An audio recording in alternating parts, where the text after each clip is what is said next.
L'industrie du taxi promet de se moderniser et de s'adapter aux besoins de la clientèle pour se sortir de cette crise actuelle. C'est ce qui ressort d'une rencontre entre le ministre des Transports et les principaux intervenants du domaine du taxi.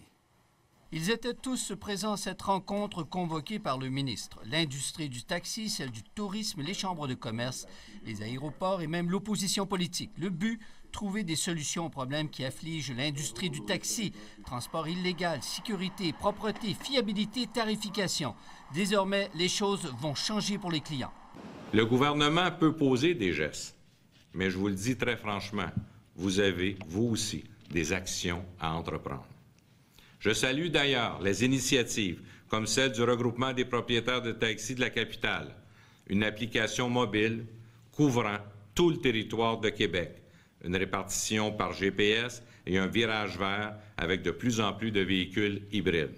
Deux personnes qui vont à des endroits différents pourraient partager un taxi. C'est venu de la table, ça. Alors, moi, je pense que pour la première fois depuis fort longtemps, la loi est en place depuis 2001, pour la première fois depuis fort longtemps, on a des propositions de l'industrie qui disent on va faire mieux. Les réactions dans l'ensemble sont fort encourageantes. Les participants ont montré une volonté de vouloir se moderniser et d'adapter leurs services aux besoins de la clientèle. Comme le paiement par carte de crédit, par carte de vie à travers toutes les taxis à travers la province, je pense qu'on le demandait depuis longtemps. Il faut moderniser l'industrie du taxi, mais ça ne sera pas suffisant pour contrer le taxi illégal, parce que du taxi illégal aussi ailleurs dans le monde, alors que dans d'autres municipalités ailleurs dans le monde, l'industrie s'est modernisée.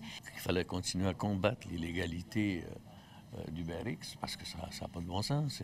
C'est comme si c'était un type qui cueille ses roses puis qui s'en va se placer devant un magasin de fleurs, et puis il empoche l'argent, il ne paye pas d'impôts, il ne paye pas de taxes, puis le magasin de fleurs ne vend pas durant ce temps-là parce qu'il a coupé les prix. Moi, je les mets au défi. Est-ce que d'ici le 1er septembre, tous les taxis à Montréal peuvent accepter la carte de crédit? Est-ce qu'ils peuvent s'engager à livrer ça? Dommage que ça a pris une certaine activité comme celle d'Uber pour réveiller beaucoup de personnes dans l'industrie du taxi, mais au moins, on voit aujourd'hui que le message porte fruit, puis finalement, ça bouge. Je salue l'initiative du ministre.